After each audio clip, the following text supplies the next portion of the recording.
नमस्कार, मेरा नाम है शुभदा। मूवमेंट ऑफ पॉजिटिविटी और अर्जुन फाउंडेशन की ओर से स्वागत करती हूँ आप सभी का स्वयं सिद्धा के पहले एपिसोड में। शुरू करने से पहले हमारे मीडिया पार्टनर 10 न्यूज़ का उल्लेख करना चाहूंगी। 10 न्यूज़ के पाठकों और दर्शकों में लगातार बढ़ोतरी दर्ज की जा रही है। 10 न्यूज़ के यूट्यूब चैनल द्वारा वीडियोस भी हर महीने औसत 30 लाख लोग देख रहे हैं। धन्यवाद 10 न्यूज़। हमारे साथ पैनल पर आज हैं मिसेस हिमांगी सिन्हा, जो अर्जुन फाउंडेशन की फाउंडर चेयरपर्सन है। अर्जुन फाउंडेशन की team women empowerment, skill development और यूथ काउंसलिंग की दिशा में लगातार प्रयास कर रहे हैं। साथ ही साथ कपल काउंसलिंग, अलग-अलग क्षेत्रों में कपल काउंसलिंग के द्वारा इन्होंने घरेलू हिंसा या डोमेस्टिक वायलेंस को होने से रोका है। पैंडेमिक के दौरान इन्होंने मास्क, सैनिटाइजर्स, ड्राई राशन और एसेंशियल गुड्स पहुंचाए हैं माइग्रेंट लेबरर्स तक और इकोनॉमिकली वीकर सेक्शन के उन लोगों तक जिनकी नौकरियां चली गई हैं। ये बहुत सराहनीय प्रयास है मैम। आपका स्वागत है इस शो पर। Thank you. हमारे साथ एक और बहुत ही स्पेशल पैनलिस्ट हैं डॉक्टर ज्ञानेश्वर मोरे। ये आईएफएस हैं, NHRC national human rights commission के मेंबर हैं। कौंसल जनरल ऑफ इंडिया के तौर पर न्यूयॉर्क में पीएम नरेंद्र मोदी जी का मैडिसन स्क्वायर गार्डन का इवेंट इन्होंने ऑर्गेनाइज किया था और कोऑर्डिनेट किया था। हाल ही में ये प्रवासी भारतीय एकेडमिक एंड साइंटिफिक संपर्क के चेयरपर्सन नियुक्त हुए हैं। पब्लिक सर्विस में अनेक योगदान और उपलब्धियों के अलावा ये सोशल वर्कर हैं, एक रिनाउंड ऑथर हैं और एक ओरेटर हैं। पैंडेमिक के दौरान इन्होंने मूवमेंट ऑफ पॉजिटिविटी शुरू किया ताकि लोगों को इस मुश्किल समय में आशा की एक किरण नजर आए, ताकि लोग जीवन को एक सकारात्मक नजरिए से देख सकें। हमारे साथ जुड़े रहने के लिए हम आपके आभारी हैं सर। आपका स्वागत है इस शो पर। धन्यवाद शुभदा। स्वयं सिद्धा ऐसी महिलाओं की यशोगाथा है जिन्होंने ना केवल अपने बल्कि औरों के जीवन को भी सशक्त बनाया। हमें एक नई प्रेरणा, आत्ममंथन और आत्मचिंतन का स्रोत दिया। इच्छा शक्ति और आत्मबल के दम पर हम कुछ भी साध्य कर सकते हैं, इसका उदाहरण रखा। These women, these exceptional women have found their purpose, pursued it tirelessly, grounded themselves to reality, and managed to uplift self as well as others. इच्छा शक्ति और आत्मबल और इसके अलावा खुद के बलबूते पर सफलता और सिद्धि, वास्तविकता को समझकर उसका उत्थान करने का एक दुर्लभ कौशल पाया है। हमारे साथ पहली ऐसी स्वयं सिद्धा है माननीय सिंधुताई सपकाळ, और ये हमारा बहुत बड़ा सौभाग्य है कि वो आज हमारे बीच में है। इन्हें किसी परिचय की जरूरत नहीं है, परिचय की मोहताज नहीं है। इनका जीवन एक उपन्यास की गाथा, एक अविश्वसनीय कहानी की तरह है। 12 साल की उम्र से, या मैं तो कहूं जन्म लेते ही इनका संघर्ष शुरू हुआ। इनके दिन, मई के दिन रेलवे स्टेशन, सड़कों पर, मंदिरों के सामने कटते थे। पुरुषों के द्वारा सताए जाने और उठाए जाने के डर से इनकी रात शमशान में कटती थी। एक वो समय था और एक आज है। आज तक माई ने 1000 से ज्यादा अनाथ बच्चों का पालन पोषण किया है। 200 से अधिक दामाद बहुएं और 1000 से ज्यादा पोते पोतियों का भव्य परिवार है इनका। इनके काम के लिए इन्हें 200 से अधिक पुरस्कार मिल चुके हैं। इन्होंने जिन बच्चों को गोद लिया उनमें से कई आज बड़े होकर एडवोकेट और डॉक्टर्स बन चुके हैं। इन पर एक मराठी फिल्म बन चुकी है, मी सिंधुताई सपकाळ। मुझे लगता है ये अकेली ऐसी महिला हैं जिन्हें भारत के 3 राष्ट्रपति के हाथों सम्मानित किया गया है। मैं ये पहले भी कह चुकी हूँ और फिर से कहूंगी कि ये सच में हमारा सौभाग्य है। हम इतने भाग्यशाली हैं कि हमारे बीच में आज माई हैं। माई, आपका बहुत बहुत स्वागत है इस शो पर। आने के लिए बहुत बहुत धन्यवाद माई। तो माई, मैं पहला सवाल आपसे पूछना चाहूंगी कि 12 साल की सिंधु से माई तक का आपका सफर हम आपसे सुनने के लिए बहुत उत्सुक हैं, तो आप हमें जरूर बताइए। मेरा सफर तो मेरे समझ में नहीं आता था, क्या सफर है, क्या रास्ता है, क्या जिंदगी है। मगर जैसे माँ बाप बोलते थे वैसे मैं करती थी। बाप ने स्कूल में नाम डाला था, मैं छोटी थी, पहली क्लास में। माँ ने मना ही कर दिया कि नहीं, बच्ची को पढ़ाना नहीं। फिर बाप ने नाम डाला था स्कूल में, मैं जाना चाहती थी, मगर मेरी माँ ने वो भैंसा चराने के लिए भेजा। मैं गया भैंसा चराती थी, फिर क्या आ सकते हैं। मगर मैं भी सोचती थी कि अभी मैं गया भैंसा चराती, मगर दोपहर को भैंसा पानी में बैठती, गया भी बैठ जाती, तब मैं स्कूल जाती पोट कलम। वो मैं देर से स्कूल गई तो मास्टर ने और मैं वो भैंसा उठ के खेत में घुसी तो वो बेटा वो काश्तकार ने, शेतकरी ने पीटा। डबल मार खाते खाते चौथी पास हो गई। मगर ये बेटी पढ़ना नहीं चाहिए, इसलिए मेरे माँ ने मेरी बचपन में शादी बना दी। और मेरे पति मेरे से बहुत बड़े थे रे। ससुराल चली गई मैं, खत्म हो गया मेरा पढ़ना। बोलो बेटा। और ससुराल में भी यही चालू था, मारपीट चालू था, क्योंकि मैं बहुत छोटी थी ना, मेरे पति बहुत बड़े थे और बहुत काम करना पड़ता था, गैया का गोबर उठाना पड़ता था। फिर रात को मारपीट होती, क्या करे, कुछ समझ में नहीं आता था, कोई रास्ता भी नहीं था। और तब मेरे को सवाल पैदा होता था कि किसे अपना बनाऊं, कोई काबिल नहीं मिलता। पत्थर बहुत मिलते हैं लेकिन दिल नहीं।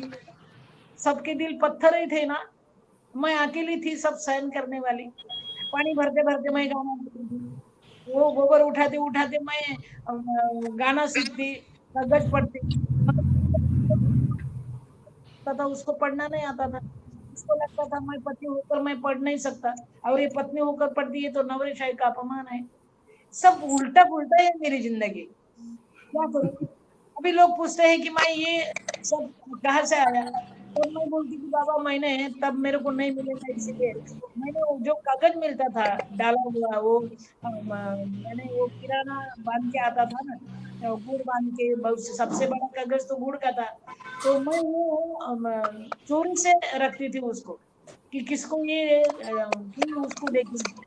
और वो मैं पढ़ती थी, मगर पढ़ते समय पति को मालूम पड़ा तो वो भी मेरे को पीटते। फिर मैं उस समय बहुत कभी खाई है मैंने, क्योंकि उन्नीर के बीच में कागज डाला तो वो अंदर लेके जाते हैं ना, मेरे को नहीं पता, गुस्सा आता, मगर क्या करे। फिर मैं कितने कागज मैंने खाए, चबा चबा के खाए, और पूरी कविता मैंने खा ली। कितनी कविता खाई रे, कितने कागज खाए, वो अभी अंदर से बाहर आ रहा है। मैंने पहले खाया, बाद में पता है, अरे बाबा कोई चारा ही नहीं था। बोलो बेटा। हेलो। माई आगे भी बता सकते हैं आप, जरूर बताइए अपने सफर के बारे में। आपने कैसे बच्चों को गोद लेना शुरू किया? नहीं, वो गोद तो मैंने बाद में लिया। देखो पहले तो मैं पेट सी थी, और एक मैंने लड़ा दिया था, गोबर का लड़ा। वो हम गोबर उठाते थे, दूसरे लोगों की गैया हमारे पास होती थी, हमारी नहीं। हम बहुत गरीब थे, मगर जब हम गोबर उठाते, बड़े बड़े ढीक लगाते हैं, और वो गोबर फॉरेस्ट डिपार्टमेंट लीलाव करता है, तब रंगनाथन कलेक्टर थे प्रधान। उन्होंने मेरे को बहुत न्याय दिया बेटा। रंगनाथन कलेक्टर थे और मैं 20 साल की थी। मैंने वो गोबर का झगड़ा दिया और मेरे को न्याय मिला। रंगनाथन कलेक्टर ने मेरे को गोबर दिया, अरे देने दो उसको, अपन ने मजूरी भी नहीं दिए ना इतने साल, तो अभी गोबर वो उठाएंगे। तो बेटा किसको अच्छा नहीं लगता था ना वो, संकट तो आती है, बुरे लोग भी होते हैं बेटा। और गरीब का भला किया तो एक का बुरा हो गया। तब मैं पेट सी भी थी, उन्होंने बताया कि इसको जो पेट से है ना, मेरे पति को बताया, वो तुम्हारा नहीं है, वो मेरा है। फिर कौन सा पति मेरे को अपनाएगा। फिर पति ने मेरे पेट को लात मारी और मैं बेहोश हो गई। फिर मैं मरी ऐसा समझ के मेरे को खींच खींच के गैया के तबेले में डाल दिया। बहुत गैया थी, और वो गैया की भीड़ में मेरे को डाला था। मैं मरी इसीलिए डाला था, मगर मैं मरी नहीं थी। मैं बेटा बेहोश थी, और बेहोश में मेरे को बच्चा हो गया। वो क्या करूं मैं, बच्चे हो गई थी मेरे को, और गैया इधर उधर घूम रही थी। मेरे पास गैया आना नहीं चाहिए, इसीलिए एक गैया मेरे आंग पर खड़ी थी और पूरी गैया को हकल रही थी। उन्होंने मेरे को जिंदा रखा रे बेटा। जब मेरे को होश आया तब मैंने वो गया का गला पकड़ के मैं रोया, और उसको मैंने बोला, गया होकर मैया बनी, मैं जिंदगी भर मैया बनूंगी, कभी भूलूंगी नहीं। उसको मैंने बचन दिया, इसलिए मैं अनाथ हूँ कि माँ हो गई बेटा। और मैं पहली माँ हूँ कि जिसने अपनी जन्मी हुई बच्ची की जन्म नाल पत्थर से काटी रहे। 16 पत्थर मारने के बाद नाल टूटी बेटा। यानी बच्ची और नाल का कितना घना रिश्ता होता है, कितना पक्का होता है, ये मेरे को पहली बार समझ में आया बेटा। और वो बच्ची लेके मैं ससुराल ने हकल दिया, मायके ने हकल दिया। फिर कहाँ जाऊँ मैं? 20 साल की लड़की मैं और 10 दिन की बच्ची मेरी ममता, मैं कहा जाऊँ, क्या खाऊं? तो फिर ये मेरे को भगवान का गाना आता था और मैं रेल में गाना बोलती थी। ऐसा भिक्षा जा खाने को जा तो कोई नहीं देता था मेरे को। फिर मैं भगवान का गाना बोलती थी, देश के लिए गाना बोलती थी। मैं देश का बहुत अभिमान है मेरे को। मैं देश का गाना बोलती थी कि मंजिल बहुत दूर है, जाना वहां जरूर है, रास्ता मुश्किल है मरना मंजूर है मगर देश के लिए। मैं रेल में गाना गाती थी, है हमसे न तू खाने की ना पीने की बात कर, मर्दों की तरह दुनिया में जीने की बात कर। पूरा क्या डिब्बा मेरे को था। जिस मातृभूमि की अरे तू गोद में पला, जिसकी पवित्र धूल में घुटनों के बल चला, उसके फटे आंचल को तू सीने की बात कर, मर्दों की तरह दुनिया में जीने की बात कर। पूरा डब्बा मेरे पास आता था। बहुत क्यों बढ़िया। देवता पैगंबरों का पूछता पता, इस मातृभूमि का तो कन कन है देवता, उन वीर शहीदों के करीने की बात कर, मर्दों की तरह दुनिया में जीने की बात कर। वाह वाह। वाह मेरा और मेरा बेटा अवतार ऐसा था, मेरी फटी हुई साड़ी, मेरे टकुरे पे साड़ी फटती थी और पूरे लोग क्या गाना बोला, क्या गाना बोला। तो फिर मैं बोलती, बाबा मैंने गाना बोला, मेरे को खाना दो ना। मैं अपना पल्लू साफ नहीं करती, मैंने गाना बोला, आप खाना दो ना। और पूरे लोग मेरे को थोड़ा थोड़ा का मेरा मदद करते, मेरे को रोटी देते, खाने के लिए देते, और वो लेके मेरा जिंदगी शुरू होती बेटा कल की। और मैं रात को दिन भर तो मैं रेल में भिख मांगती थी, मगर तो मैं, मेरे को घर ही नहीं था, झोपड़ी भी नहीं थी, मेरा रिश्तेदार भी कोई नहीं था, साथी मिले घाती तो अकेला भला, एक 10 दिन की बच्ची और 20 साल की मैं, और एक ही साड़ी अकबर थी, वो भी बहुत फटी हुई थी रे। फिर मैं क्या करूं? फिर रात को मैं स्टेशन पे रहती, मेरे पास भाकरी होती, रोटी होती बेटा, मैं स्टेशन के जो भिखारी होते ना उसको खाना खिलाती, क्योंकि मेरे को डर लगता था कि रात को ख्याल आया तो मेरे पर धोखा धोखा है ना, मेरे को कौन बचाएगा। मगर रोटी देने के बाद इसके मन में थोड़ा प्यार आएगा ना मेरे वास्ते, थोड़ा सहानुभूति मराठी में बोलते हैं। तो फिर मैं रात को बेटा भिखारी को खाना खिलाती, उसके साथ मैं भी खाना खाती। मैंने भिखारी को खाना दिया, भिखारी ने मेरे को संरक्षण दिया। मेरे को समझ में आया बेटा कि अपने देश के भिखारी भी मनुष्य की म्यान थे, भिखारी ने मेरे को संभाला रे बेटा। मगर दिन भर मैं भीख मांगती थी, रात को मैं स्टेशन पे रहती थी, और रात को मेरे को बहुत डर लगता था। अब मेरे को 2 आदमी ने उठा के ले गया तो मैं क्या करूँ? तब मैं शमशान में जाती, क्योंकि मेरे को मालूम था मरने के बाद लोग शमशान में जाते हैं, रात को कोई नहीं आते। और जिंदाबाद शमशान, मैं शमशान में जाती बेटा। और मैंने शमशान में बहुत रातें कटी रहे, आदमी का डर लगता था बेटा। फिर शमशान में जाने के बाद वो मुर्दा जल रहा होता और मेरे पास कुछ नहीं, और किसी ने एक दिन किसी ने आटा डाला था बेटा, थोड़ा खराब हुआ था। भूख बुरी होती है रे, आदमी कभी बुरा नहीं होता बेटा। मेरे को बहुत भूख लगी थी, मैंने वो आटा अपने पल्लू में लिया और मैं शमशान गई, मुर्दा जल रहा था और मैं रो रही थी, मेरे पास कुछ भी नहीं, मेरे को भूख लगी है, और अभी क्या पत्थर खाऊं क्या? मगर मेरे को पत्थर खाना नहीं आएगा ना, मैं खुद से बोल रही थी। और मेरे समझ में आ रही पीठ आई, वो धीरे धीरे मेरे ऊपर मेरे पास आ रहा था वो हवा से। तो मैंने सोचा अरे पीठ तो है, देखो क्या करते हैं। फिर मैंने बेटा वो झाड़ की पत्ती तोड़ी, उस पर वो भूख समझती है माँ, आदमी को भूख सिखाती है, भूख सबसे बड़ी है बेटा। फिर मैंने वो झाड़ की पत्ती तोड़ी, उस पर वो आटा डाला और एक मटके में थोड़ा सा पानी था वो भी डाला। बेटा इतनी सी वो रोटी हो गई। अभी क्या करूं, रोटी तो हो गई, फिर जले हुए मुर्दे के ऊपर मैंने वो रोटी भूनी और वही बैठ के खाई मैंने। मगर एक बात है बेटा, जिस दिन मैंने रोटी खाई ना, और बहुत ठंडी पड़ी पड़ी थी, बहुत ठंड पड़ी थी, मैं वो अच्छा लग रहा था, वो मुर्गे का जो जला हुआ था ना, आग वो लग रही थी, वो ओढ़ने के लिए तो कुछ नहीं था। फिर मैं रात को उस दिन मैंने बहुत घबराती थी रात को, क्योंकि मैंने रोटी खाई और इतने जोर जोर से कौवे चिल्ला रहे थे, उधर घुबड़ चिल्ला रही थी जोर जोर से, पशु पक्षी इतने जोर से उस दिन यानी ब्याज सकट बोल रहे थे। तो फिर मेरे को डर लगता था और मैं रो रही थी, मेरे पास कुछ भी नहीं, मेरा कोई भी नहीं, मैं मरना चाहती, मैं मरना चाहती। बेटा अंदर से आवाज आई, गलती कर रही सिंधु ताई, मरना चाहती है, कफन को जेब नहीं होती, मेरा दिल मेरे को बोल रहा था, कफन को जेब नहीं होती और मौत कभी रिश्वत नहीं लेती, जब सरेंगे तब मरेंगे ऐसा तय कर, और मरने वाले के लिए जीना सीख। और मैंने जोर से चिल्लाया, मरना कैंसल, मरना कैंसल, मरना कैंसल। बहुत बढ़िया भाई, शुरू किया रे बेटा, अप्रतिम अप्रतिम, बहुत सुंदर बहुत सुंदर। सिंधु ताई, आपका नाम ही सिंधु है, सिंधु का मतलब होता है सागर, और वो सागर बहुत वो होता है, सागर वो होता है जहाँ से 14 रत्न निकले कहते हैं, उसमें सबसे बड़ा रत्न तो आप ही खुद है। अरे आपके पिताजी अभिमान जी जो थे, उनको शिक्षा का बड़ा शौक था, माताजी शिक्षा के खिलाफ थी, तो ये उनके मन में किसने डाला?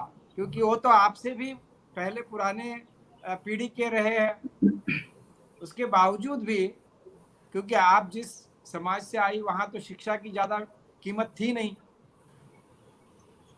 तो उनको कैसे मन में था कि आपको शिक्षा पढ़ाना जरूरी है? क्या थी प्रेरणा उनकी?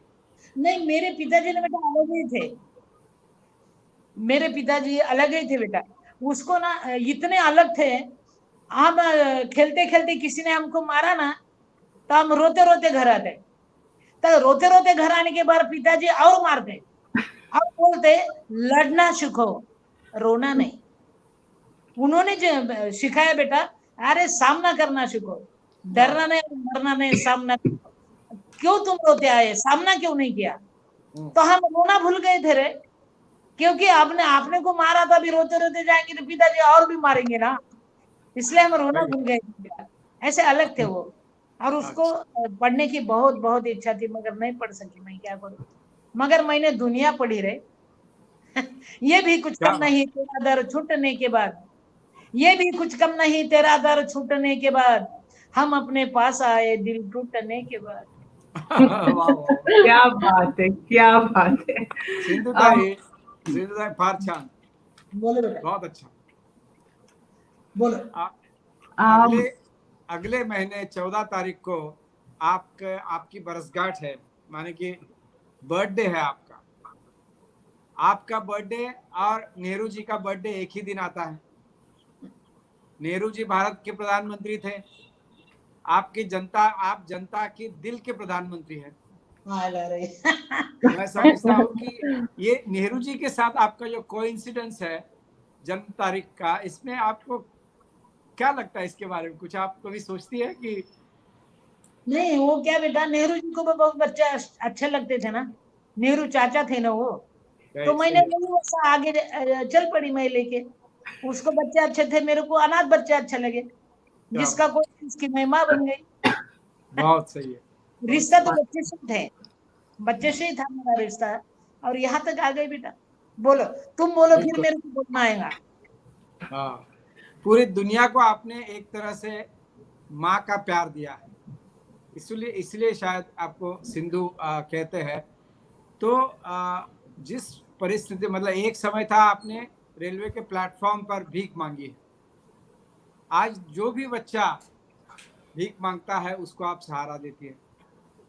ये इसमें इस सफर में आपने कई सारे पड़ाव तय किए हैं। एक था कि आपने पहले लड़ाई आपकी गोबर के लिए थी, दूसरी आपकी गाय के लिए रही, तीसरा आपने आदिवासियों के लिए किया। उसके बारे में, आदिवासियों की जो लड़ाई थी उसके बारे में थोड़ा बताइए। नहीं, वो चिखलदरा हिल स्टेशन बेटा, वो अमरावती जिला में चिखलदरा हिल स्टेशन। सही बात तो ये है कि मैं मरने के लिए गई थी चिखलदरा में, वो भीमकुंड नाम का दरा है, और वहां भीमा ने किया, वो महाभारत का सब पुरावा है वो। और पंचबोल दरी है बेटा, जहाँ 5 पांडव अज्ञातवास थे, वहां गुप्त थे।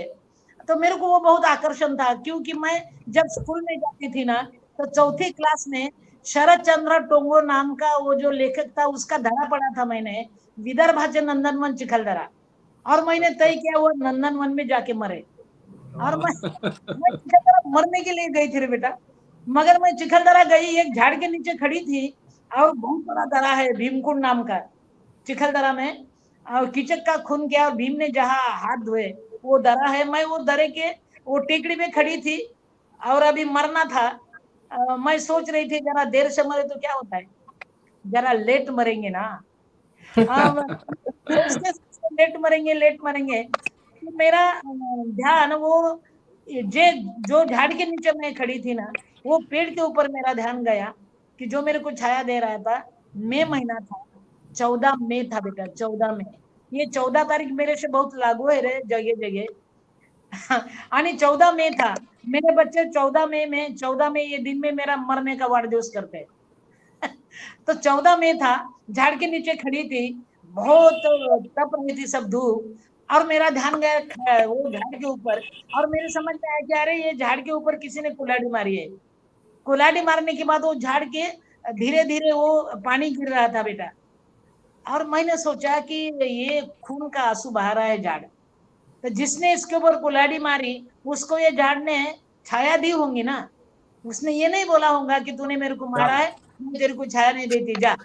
यानी झाड़ को मारने वाले को भी झाड़ छाया देता है, और मैं गुस्सा होकर मरने जा रही, अरे मरना कैंसल। मैंने वहां भी आपको प्रकृति से बहुत प्रेरणा मिली है माई, ऐसा लग रहा है। मैंने मरना कैंसिल किया बेटा, और वही मैं रहने लगी। और मैं क्या करती, वो जो आदिवासी लोग होते हैं ना, वहाँ टाइगर प्रोजेक्ट था चिखलदरा में, अभी भी है, और वो टाइगर प्रोजेक्ट का उद्घाटन इंदिरा गांधी ने किया था। संजय गांधी भी आए थे, मगर इतना हाहाकार था कि सब वहाँ जो आदिवासी वनवासी रहते थे उसके सब लोग, वो जो टाइगर प्रोजेक्ट के लोग थे ना, वो गया भैंसा सब हकाल हकाल के लाते तो कोंडवाड़े में डालते, उसके पास कहाँ पैसा आएगा बेटा, और पूरा जंगल बंदी कर दिया था। वो परंपरा से वहां रहने वाले लोग, विराट नगरी थी वो महाभारत के टाइम के, और अभी उनको रहने खड़ा होने के लिए भी जगह नहीं। ये जब मैंने देखा तब मैं तड़प उठी कि ये तो अन्याय है। सच्ची बात तो यह है कि मैं मरने के लिए गई और उसका मरना मैंने देखा, जिंदा मरना, और मैंने सोचा नहीं बिल्कुल नहीं, मरना कैंसिल किया ना भी इसके लिए झगड़ा देना। और तब वो न्याय मिलने के लिए मैं दिल्ली गई थी बेटा, और एक वनवासी का आंख रीछ ने काटा था, खड्डे थे, खड्डे खून के आंसू बहाते थे, और वो मरने लायक ही था रे बेटा, बहुत गरीब था, वो फटा हुआ कपड़ा, आंख में सब नोच डाला रीछ ने, और मैं उसका फोटो लेके इंदिरा गांधी को मिली थी। और सही बात तो 3 दिन मैं रोड पर ही बैठी थी, वो लोग मेरे को छोड़ते ही नहीं थे, क्यों मेरा अवतार पांडुरंगा रे कैसा का वैसा, वो काय के लिए ए भाई उधर बैठ, तो उधर जाके बैठती।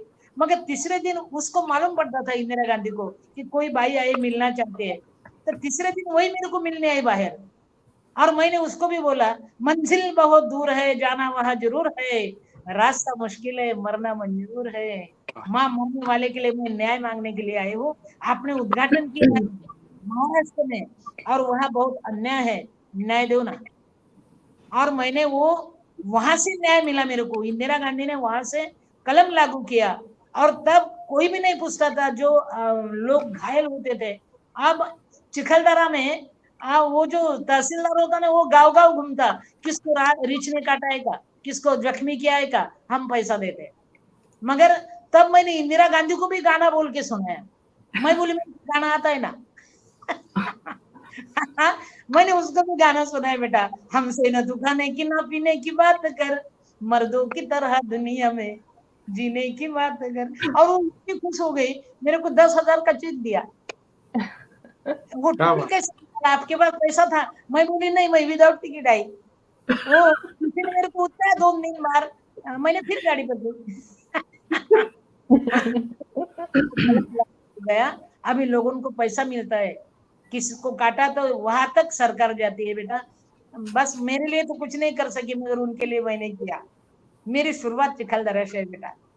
बोलो सिंधु ताई, मेरे को आपसे, मतलब लोग कहते हैं कि शिक्षा आपको जागरूक बनाती है, पर आप सिर्फ 4 क्लास तक पढ़ी हैं, पर जो आपकी जागरूकता है समाज के लिए, देश के लिए, मतलब अप्रतिम है। हम आपको, मतलब हम आपके लिए कि क्या शब्दों में हम अपना आदर व्यक्त करें, हम समझ नहीं पा रहे हैं। पर सिंधुदेव, मैं आपसे एक क्वेश्चन ये पूछना चाह रही थी, एक सवाल था मेरा कि आपके जीवन में, मतलब आपके जीवन में पुरुषों का बहुत अहम रोल रहा है। एक तरफ आपके पिता थे जिन्होंने आपको पढ़ाना चाहा, वो इतने प्रोग्रेसिव थे। दूसरी तरफ वो जो दो पुरुष थे जिन्होंने आपके ऊपर अत्याचार किया, आपके साथ अन्याय किया। तो सिंधुदेव, आपके पास जो बच्चे हैं, जिनमें जो नव युवक हैं, तो आप उनको ऐसी कौन सी खास शिक्षा देती हैं कि वो एक बहुत अच्छे इंसान बने, बहुत अच्छे नागरिक बने? कोई खास शिक्षा देती हैं ऐसी? हाँ बेटा, मैं मेरे बच्चों को बोलती, बेटा समाज ने अन्याय किया भाई के ऊपर, गरीब के ऊपर, तुम मत करना बेटा। सही बात तो ये है कि मेरे ऊपर अन्याय जिसने किया उसका मैं बदला लेना चाहती थी, मगर सोच नहीं ना, मैंने माफ कर दिया बेटा। मैं मेरे बच्चों को भी बोलते, बेटा माफ करना सीखो। जो दुबला पतला है ना उसको मदद करो बेटा, जो भूखा है उसके पास जाओ बेटा। उन्होंने मेरे को खाना नहीं दिया, मैं भी नहीं दूंगा, ये मत सोचो बेटा। उन्होंने दिया नहीं ना, तुम देना सीखो ना। उन्होंने घर नहीं दिया, तुम घर निर्माण करो ना। तुम अपने कलेजे में घर रखो बेटा, अनाथों के लिए, गरीबों के लिए, और सम्मान देना चाहो। एक माँ ने तुमको जन्म दिया है, वो कोई भी हो। मैंने जन्म तो नहीं दिया, मैं यशोदा हूँ, क्योंकि नहीं, फिर भी तुम सम्मान करना सीखो बेटा। किसी ने अपने ऊपर अन्याय किया, तुम मत करो बेटा, तुम उसको न्याय दो। चलो, सब जो गंदा है ना, जो अंधेरा है, जो काला है, वो भूल जाओ। कल का दिन अपना है, आगे बढ़ो। ये मैं बच्चों को। बिल्कुल, बहुत बढ़िया, बहुत बढ़िया। जी शुभदा।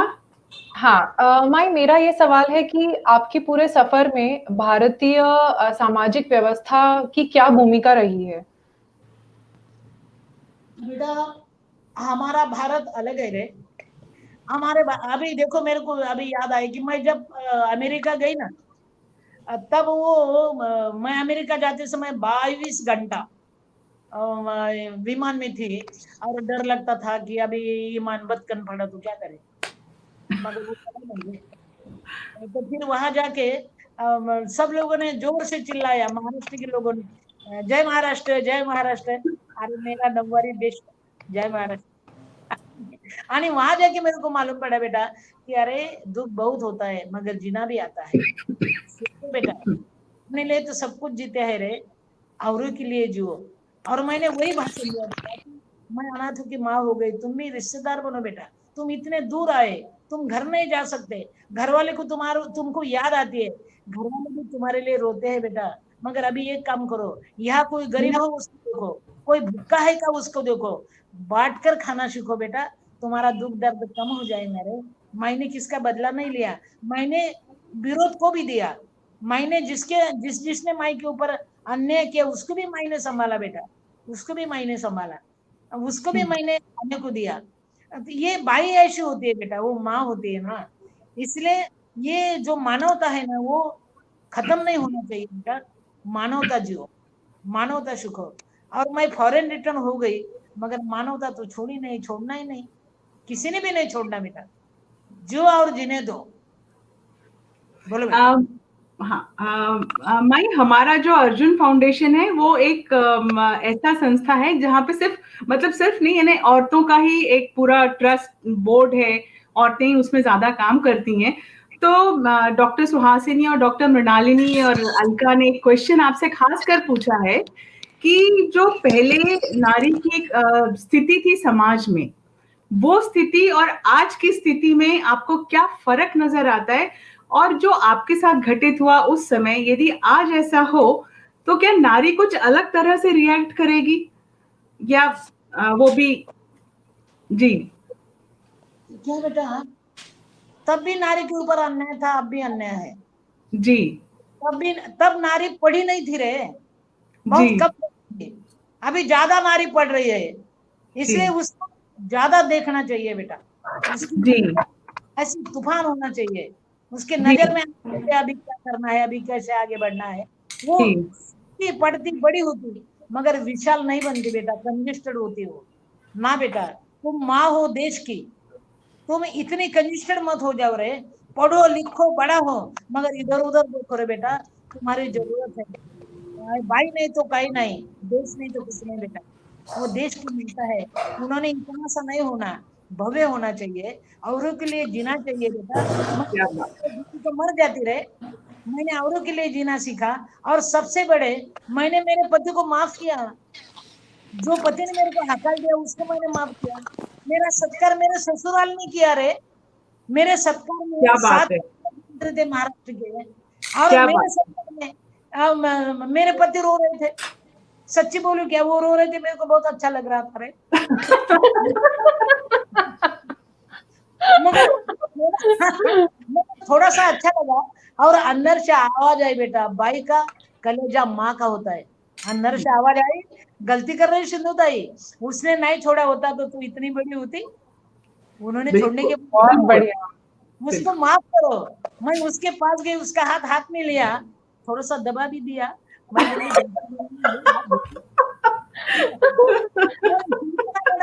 अच्छा सुलूक किया। वो रोने लगे, मैं बोले मैं रोती थी तब, अभी आप रो रहे। कोई बात नहीं, आप रोने के बाद मैं बड़ी हो गई ना, मैं तो मर भी जाती। Thank you very much, thank you, आपको थैंक यू बोलती। मगर और एक बात है, तब तुमने आप मेरे को हकाला, तब मेरी साड़ी फटी हुई थी, अभी तुम्हारी धोती फटी है, देने घेने 50-50। अभी एक काम करो, यहाँ खोखते चिकते मत रहो, मेरे पास चलो। मगर मेरे एक क्या हट है, बात। क्या मेरी एक, बात। वो पति बन के मत आओ, मेरे को पत्नी नहीं होना, अभी बच्चा बन के आते हैं। क्योंकि मैं भी आपकी माँ होना चाहती हूँ, आपने मेरे को संधि दिया ना। आपने नहीं छोड़ा होता तो मैं इतनी बड़ी कहाँ होती। मैं आप बिल्कुल। मैं आपकी माँ बनना चाहती, बच्चा बन के आते हैं। अरे लाया ना वो पार्सल, मैंने उठा के डाला गाड़ी में, आया पिन ड्रॉप साइलेंस, वॉच करने का नहीं, अभी हमारा हुक्म चलता है। और मैंने 5 साल उसको संभाला, और मेरे बेटे को तरीका दिया, बेटा इन्होंने मेरे को नहीं छोड़ा होता तो तुमको माँ मिलती करे। बिल्कुल सही है। अभी बिल्कुल जी। बहुत बहुत बढ़िया। मेरे जी बच्चे माँ। लोगों की सेवा की, 5 साल संभाला मैंने। अभी 2 साल हो गए वो भगवान के घर गए बेटा, और अभी भी मैं जिंदी ओ, हूँ। सोच रहे थे किसको मेरी जरूरत है, कहाँ जाना है, किसको खिलाना है, कौन भूखा है, मैं वो ढूंढती बेटा, पल्लू में लेती रहे, मैं इतना ही करते बेटा। बोलो बेटा। मोरे सर, आप कुछ पूछना हाँ। चाह रहे हैं? हाँ। सिंधु ताई, ये तो एक से एक आपके पास बहुत सारे उदाहरण हैं, लेकिन अब हम जानना चाहते हैं कि हमारी अभी भी स्त्रियों के ऊपर अत्याचार बहुत होते हैं। जैसे कि मानवाधिकार आयोग में मैं काम करता हूँ, तो मैंने देखा है कि कोविड के समय पे स्त्रियों के ऊपर होने वाले अत्याचार जो है उनकी संख्या बढ़ गई है। और लोग घर में हो तो ये हमने सोचा कि थोड़ा घर में प्यार से रहेंगे, स्नेह से रहेंगे, उसके बावजूद भी इस वक्त भी बहुत सारे अत्याचार। आजकल आपने हाथरस की बात आपने सुनी होगी, अन्य भी कई जगह, हैदराबाद में पिछले साल हो गया। तो सिर्फ माफ करना जो है वो अपनी जगह अलग रहेगी, लेकिन इन लोगों को कैसे, ये जो दुष्प्रवृत्तियां हैं इनको हम कैसे नष्ट करें, क्योंकि जरूरी भी है। हाँ बेटा, वो क्या है बेटा, बाई की जाते ही ऐसे, बाई को तैयार करने के समय भगवान ने ओवर टाइम किया होगा शायद। बाई बहुत शोषक होती है रे। समझो मर्द भी झगड़ रहा, बाई भी झगड़ रही, तो तेरे पर मेरे और गद्दे पर सवारी होती है। बाई माँ होती है बेटा, माँ होती है। मर्द झगड़ रहा तो उसने बोलना चाहिए, तुम जो वो झगड़ रहे ना वो झूठा झूठा है कि नहीं, ये सच्ची नहीं ना, झगड़ा खत्म। उससे झगड़ा बढ़ाना नहीं, झगड़ा मिटाना चाहिए। और मर्द ने भी बोलना चाहिए उसको, क्या आज की जो साड़ी पहनी क्या अच्छी दिख रही रे तू। अरे वो फिर से साड़ी च नहीं मांगेगी, वही साड़ी धो धो के पहनेंगी रे बाबा। ये प्यार का रिश्ता है बेटा, उसको जपना चाहिए रे बेटा, उसको संभालना चाहिए बेटा। भांडन मत करो, झगड़ा मत करो। और मर्दों को भी मैं बोलना चाहती कि बेटा तुम्हारे बच्चे की माँ है वो, उसको संभालो बेटा। गलती हो सकती है, उसकी भी बोलो थक गई क्या, और प्यार से बोला ना थक गई तो वो बहुत जल्दी तैयार होती है। मगर तेरी माँ की तू थक गई क्या, ऐसा धमकी देने के बाद वो ज्यादा थकती ना रे। प्यार से बोलो बेटा, झगड़ा प्यार से मिटाओ। और ये बाई कर सकती है, बाई को बहुत बड़ा ध्यान दिया भगवान ने, ताकत दी भगवान ने। उसके स्पर्श से भी आदमी खुल जाता है, वो अपना होता है बेटा। ये कठोर मत हो, और तुम्हारा कलेजा पत्थर का नहीं करना बेटा, मोम का करो। देश को उसकी जरूरत है, भाई नहीं तो कहीं नहीं, देश नहीं तो कुछ नहीं बेटा। ये सही सब है। भाई सामने पर खड़ा बिल्कुल है बिल्कुल जी। तो आप जो तो ये बहुत सारे प्रशासन में जो लोग होते हैं उनके लिए और जो नेतागण होते हैं उनके लिए क्या आप संदेशा देंगे, क्योंकि वही तो देश चलाते हैं। बेटा नेतागण पर पूरे पब्लिक में रहते हैं, उसकी घर की याद नहीं होती। नेतागण की घर की जवाबदारी तो भाई संभालती है, और कौन आ जाए और कौन चले जाए ये वो नेता को नहीं समझता। वो जब आते ना मिलने के लिए तब भाई बोलती है बैठो, हाँ चाय पियो, वो आने वाले हैं। वो करती है, वो इसका नोंद लेना चाहिए नेताओं ने। नेताओं को ये मालूम ही नहीं पड़ता कौन है और कौन गया, वही तो समझाती सबको। यानी वो बाई होती है बेटा, माई होती है, आई होती है रे। उन्होंने बदलने से नहीं चलेगा बेटा। वो सही भाई है। नहीं तो भाई नहीं, देश नहीं तो कुछ नहीं। उसके कंधे मजबूत होना चाहिए, देश की जरूरत है बेटा। माँ ने बड़ा होना चाहिए, माई ने जीना चाहिए, माई ने इधर उधर देखना चाहिए। ये भाई के वास्ते भगवान ने बहुत बड़ा दिल दिया है बेटा, उपयोग करो, उसके लिए बिल्कुल। घबराओ। तो जी जी। अमेरिका में भी आपने वहाँ की स्त्रियां देखी है, भारत में भी देखी है, क्या फर्क लगा और क्या होना चाहिए वहां पर या यहाँ पर? मैं जब परदेश में गई ना, तो ये फर्क मेरे सामने आया कि परदेश में जब लड़का गिरता है ना, छोटा बच्चा, तो माँ खड़ी रह के राह देखती है कि ये उठना चाहिए, अभी ये उठना चाहिए अपने आप। मगर ये परदेश का होता है। मगर हमारे देश की माँ, बच्चा गिर गया ना तो वो इतनी दौड़ती जाती है, मेरा बच्चा गिर गया। यानी ये सही। माँ, हमारे देश की माँ ऐसी होती है बेटा। उसको तकलीफ सहन नहीं होती, वो सही से माँ होती है बेटा। वो उठने की राह नहीं देखती, अपने आप दौड़ जाती और अपने कलेजे पे लेती और बोलती बेटा गिर गया, कुछ लगा क्या रे। यही तो बात है बेटा, माँ नहीं तो पाई। सही है। आ, आ, श्रद्धा, आप कुछ पूछना चाहेंगे? जी माई, मेरा एक प्रश्न है कि, और मैं ये शायद विशेषाधिकार की जगह से आपको पूछ रही हूँ, एक प्रिविलेज की जगह से पूछ रही हूँ कि हम जैसे लोग जो जीविका कमाने में लगे हुए हैं, जिनके बच्चे हैं, घर पे बड़े बुजुर्ग हैं, बहुत सारे हमारे ऊपर रिस्पॉन्सिबिलिटीज हैं, हम लोग कैसे योगदान दे सकते हैं समाज के उत्थान के लिए? बेटा तुम जब इतना बड़ा काम करते हैं ना तो तुम बहुत बड़े हैं। मगर ये करना बेटा, अपना संसार, अपना पति, अपने बच्चे, इतना सा मर्यादित मत रहना रे। तुम जब काम करने के लिए बाहर पड़ते हैं ना तो तुम इधर उधर देखना सीखो बेटा। मेरी किसको जरूरत है क्या, मैं किसके लिए जी सकती हूँ क्या, मेरी कमाई का दो निवाला मैं दूसरे को दे सकती है क्या। क्या देश बात है। बदल देश बदल जाएगा। बहुत बढ़िया। दूसरों का बहुत दुख अपना मानो रे। बहुत जरूरत है, आज की बहुत जरूरत है बेटा। बोलो। माई, मैं आप में मतलब जिसको बोलते हैं करुणा और माया कूट कूट कर भरी है आपका। हर मैं जब से सुन रही हूँ आपको, आप सिर्फ दया माया प्यार की बातें कर रही हैं। माई, मुझे आप एक बात बताइए कि आपको जब आप बेटी हुई, आपको गौशाला में हुई और आपको अर्ध चेतन अवस्था में हुई, आपने अपनी नाल 16 बार पत्थर मार के काटी उसके साथ। इस दुख को हम स्त्रियां बहुत अच्छी तरह से समझ सकती हैं। माई, इतना दुख के बाद और इतनी करुणा और माया आप में होने के बावजूद आप अपनी बेटी को आपने कैसे किसी और के मतलब किसी और आश्रम में रखा, और उसकी आपको जरूरत क्यों महसूस हुई? आप उसको साथ में रख के भी काम कर सकती थी। बेटा नहीं, मैं ये सोच रही थी 3 साल, वो जो छोटी सी ना, तो वहां से मैं सोच रही थी कि मेरे को दूसरे की माँ होना है, दूसरा हाँ बच्चा मेरे को पल्ले में लेना है, और मेरी बच्ची मेरे साथ रही तो हाँ मेरी बच्ची बोलेंगी ये मेरी माँ है, तुम्हारी नहीं। और वो संभाला हाँ। हुआ बच्चा बोलेगा अरे नहीं उनकी माँ है, अपनी नहीं। 3 साल अच्छा। में सोच रही थी बेटा, ये गलती मैं कर। हाँ और मेरे को डर लगता था कि जब मैं, मेरे पास तो कुछ नहीं था खाने का, जब थोड़ा सा खाना मिलेगा तो मैं पहले मेरी बच्ची को खिलाऊंगी ना। माँ ऐसी होती है ना बेटा, गलती करती है ना।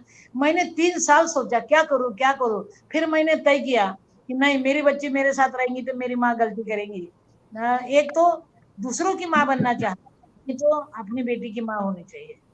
क्या करूं, तो फिर मैंने तय किया नहीं, मेरे बच्चे की माँ नहीं बनूंगी, क्योंकि मेरी माँ गलती जरूर करेंगी। फिर मैंने पहला काम किया, मेरी खुद की बच्ची छोटी सी पुणे के श्रीमंत दगडूशेठ हलवाई गणपति ट्रस्ट को दिया, जो अध्यक्ष थे उसके कृष्णार्पण मेरी बच्ची को संभालो। वो बोले क्यों? मैं बोली जिसका कोई नहीं उसकी मैं माँ बनना है, तो फिर अपनी बच्ची को साथ रखते। इसका कारण है मेरी माँ गलती करेंगी ना, खुद की बच्ची को खाना खिलाऊंगी ना, इसलिए तुम मेरी बच्ची के माँ बाप बनो, अनाथ करके मत संभालो, तुम मेरे बच्चे की बनो, मैं जिसका कोई नहीं उसकी माँ बनूंगी। और उन्होंने बन के उसको संभाला बेटा। बीए तक वो बीए तक यानी 12वीं तक सेवा सदन पुणे, बीए तक वो गरवारे कॉलेज और एमएसडब्ल्यू पतंगराव कदम ने भारतीय विद्यापीठ में करके दिया रे। और मगर बात है, मैंने ये तो किया, उनको छोड़ने के बाद जो पहला लड़का मैंने लिया वो मेरा दीपक। अच्छा हो गई रे बेटा। मगर मेरे को और भी डर लगता था, जो वो जो डबल ग्रेजुएशन करके मेरे पास आई ना, तब मेरे को और भी डर लगता था कि अभी ये मेरे को बोलेंगी हजारों की माँ हो गई, पूरा जमाना तेरे को अच्छा बोल रहा है, मेरी माँ किधर है? तो अभी क्या? तो पत्रकार ने उसको पूछा, ममता तेरे को क्या बनना है? और मेरे बेटी ने बोला मेरे को मेरी माँ की माँ बनना है। अरे टेंशन ही गया ना, टेंशन ही गया। और उसको छोड़ने के बाद जो पहला बेटा मिला मेरा दीपक, वो अभी सासवट की संस्था संभालता है। उन्होंने मेरे बच्चे का नाम दिया संस्था को ममता बाल सदन। ममता ने माँ दिया ना, उसने संस्था को ममता का नाम दिया। और जहां मैं अभी बोल रही ना, पुणे में मांजरी बेटा वसंतदादा शुगर के पास, तो पुणे में जो संस्था है वो ममता संभालती है बेटा। जब उसने बोला कि मेरे को मेरी माँ की माँ होना है, टेंशन गया मेरा फ्रेश।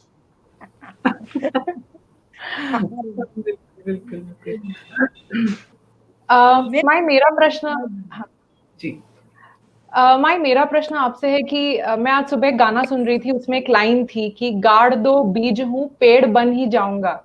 ऐसा जज्बा रहा है आपका लाइफ में, आपने इतने जितनी भी लड़ाइयां लड़ी हैं उसमें आपका यही जज्बा रहा है कि बिल्कुल पेड़ बनिए आप हर बार। तो ऐसा जज्बा हम लोग पहले तो आप में कहाँ से आया, और दूसरी बात हम सब लोग ये जज्बा लेकर कैसे जीवन जी सकते हैं? बेटा जिंदगी ने सिखाया मेरे को। पेड़ के सामने जब मैं जाती और वो धूप से छाया देता मेरे को, तब मेरे को लगता है इनका कोई देना है अपने पास, अपने को कोई देना है 50-50।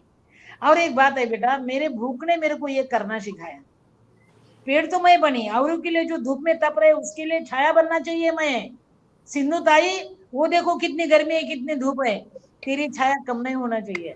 और तेरे पेट में भूख है, भूख हर रोज लगती है, हर एक को लगती है, बांट के खाओ ना, तेरी भूख अपने आप जाएंगी। ये मेरे भूख नहीं सिखाई बेटा। मैं खुद अनाथ थी, इसलिए हमारे मराठी में बोलते हैं कि ये थे पाहिजे जातीचे। मैं अनाथ थी, भूखी थी ना, भूख ने भूख के पास लेके गए मेरे को। मेरी भूख मेरे को मालूम पड़ी, मेरी भूख मेरे को समझ में आई, और दूसरी भूख मेरे को ज्यादा समझ पड़ी बेटा। नहीं, आदमी कभी बुरा नहीं होता, पेट की भूख बुरी होते है बेटा। और गरीब का कोई नहीं होता, उसको हकाल देते रहे। मेरे को भी जब मैं भीख मांगती तब लोग हकाल देते, ए भाई वो घर में जाओ, इधर मत रहो। फिर मैं दूसरे घर में जाते, आओ जाओ घर तुम्हारा। इसलिए बेटा एक बात है कि जब उसी ने मेरे कब्र पर आके मुस्कुरा दिया, कोई बात नहीं, जब उसी ने मेरे कब्र पर आके मुस्कुरा दिया, बिजली चमक के गिर पड़ी, सारा कफन जला दिया। मैंने अपना कफन जला दिया, दफन नहीं हुई ना, इसलिए ये हो गया रे। माई एक और प्रश्न इसी के आगे मैं पूछना चाहती हूँ कि हम लोग कैसे अनाथ बच्चे हैं या फिर बूढ़े बुजुर्ग हैं जो ओल्ड एज होम में रहते हैं, उनके लिए हम एग्जैक्टली किन तरीकों से क्या दान कर सकते हैं? एक तो पैसा है, चैरिटी है, लेकिन और क्या कर सकते हैं हम इन लोगों के लिए? मैं तो इतने पढ़ी लिखी नहीं, इतना तो मेरे को समझेगा रे। मगर मेरे को भूख लगी, मैं भूख के पास गई। मैं गरीब थी, गरीब मेरे को अपना लगा। मेरे पेट में भूख थी, दूसरों की भूख मैंने अपनी मानी। मैं अंधेरे में थी, उजाला करना सीखा। जिंदगी ने सिखाया बेटा मेरे को। तुम सब तो मेरे से ज्यादा पढ़े लिखे है रे, तुमको ज्यादा रास्ते मालूम है रे बाबा। मैं तो देहाती हूँ, मैं तो आड़ा नहीं हूँ रे बेटा। जब जब मेरे सामने जो जो आया वो मैंने किया, बस ज्यादा तो मैं नहीं कर सकती बेटा। अनाथों की माँ हो गई बस, और पति की भी माँ हो गई, माँ होना चाहिए। बिल्कुल, बहुत अच्छा बताया आपने। मुझे एक महिलाओं के बारे में प्रश्न पूछना है, जो मेरा आखिरी प्रश्न रहेगा कि अभी भी कई सारी महिलाएं भी भ्रूण हत्या जो होती है, स्त्री भ्रूण हत्या, उसमें शामिल होती है। पुरुष तो होता ही है जिम्मेदार, लेकिन महिला भी उसमें सहायता करती है। तो ये रोकना कैसे मुमकिन है? क्योंकि उसकी वजह से पुरुष और स्त्रियों का जो प्रमाण है वो विपरीत होता जा रहा है। बोलो, बात ये है बेटा, मेरे पास क्या था, मैं तो अकेली थी, 20 साल की थी, फटी हुई साड़ी थी और बच्चे को जन्म दिया था। मेरे पास कोई भी वो बच्चे, जो पति ने मेरे को हकाला उसकी बच्ची थी, मैं भी मेरे बच्चों को मार सकती थी, मैं भी खत्म कर सकती थी। मैं, इनका कोई भी मेरे साथ नहीं चाहिए, मेरे को भूखा ये बच्चों को कैसे संभालूं मैं भी उनको मार सकती थी। मैंने मारा नहीं ना, उसको जिंदा रखी, और उसको जिंदा रखी और औरों को भी जिंदा रखा मैंने। ये माँ का कलेजा करता है बेटा। मेरे पास क्या था, खाने को नहीं था, ओढ़ने को नहीं था, शमशान में रहने वाली मैं, बच्चों को मारा नहीं मैंने, उसको जिंदा रखा। मेरे से नहीं हुआ, मेरी माँ गलती कर सकती, इसलिए उसको दूसरों को दिया, उन्होंने संभाला। पोट का, मेरी पेट की बच्ची मैंने दूसरों को देते समय मेरे दिल में भी कुछ दुख तो हुआ होगा कि मैंने जन्म दिया और मैं दे रही, कैसे संभालेंगे लोग। मगर नहीं, आगे के बाद खुदा क्या, मैंने दे दिया तो मैंने मेरी बच्ची तो मारा नहीं, फिर माँ क्यों मारती?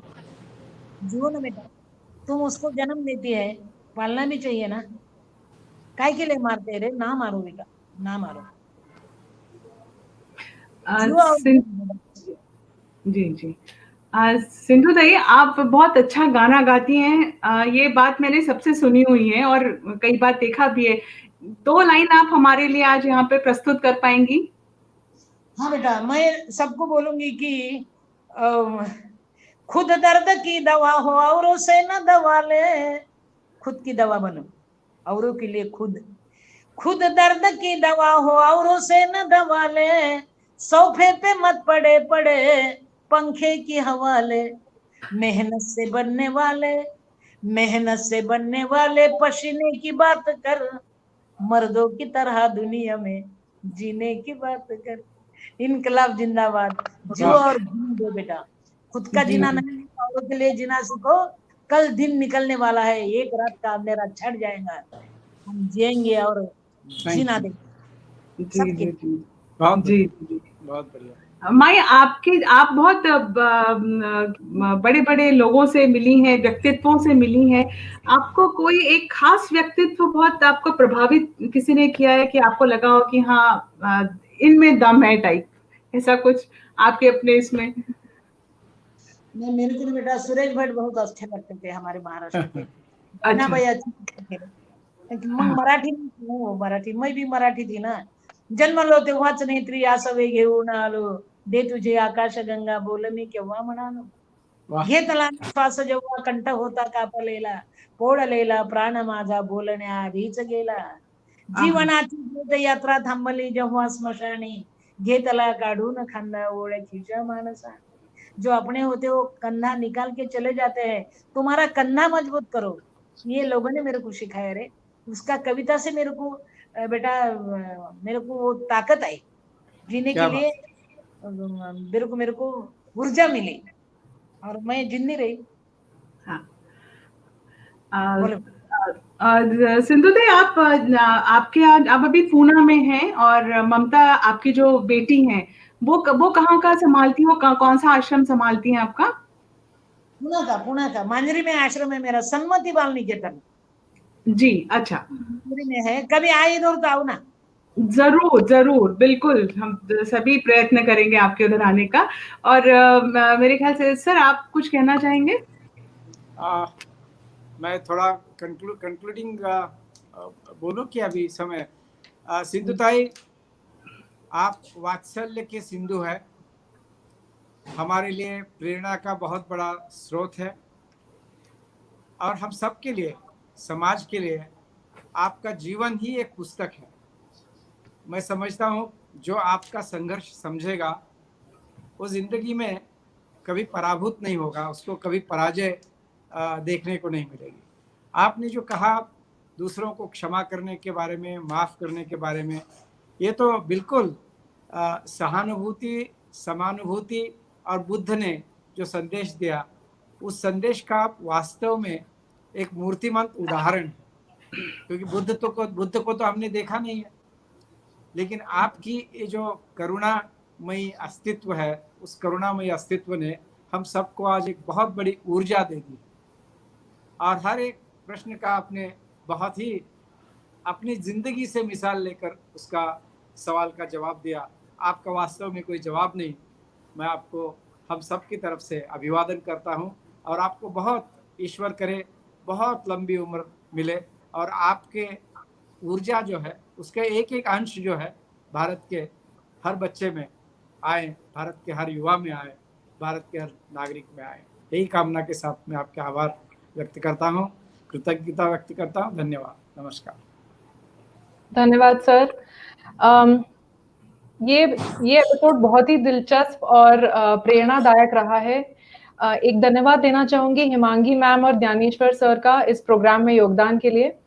दर्शकों का धन्यवाद हमारे साथ बने रहने के लिए। 10 न्यूज का धन्यवाद इस टेलीकास्ट के लिए। और फाइनली माई का बहुत बहुत बड़ा धन्यवाद कि वे हमारे बीच में आई और इतनी उदारता से हमारे प्रश्नों का जवाब दिया। माई, हम सच में बहुत भाग्यशाली हैं। सभी को थैंक यू।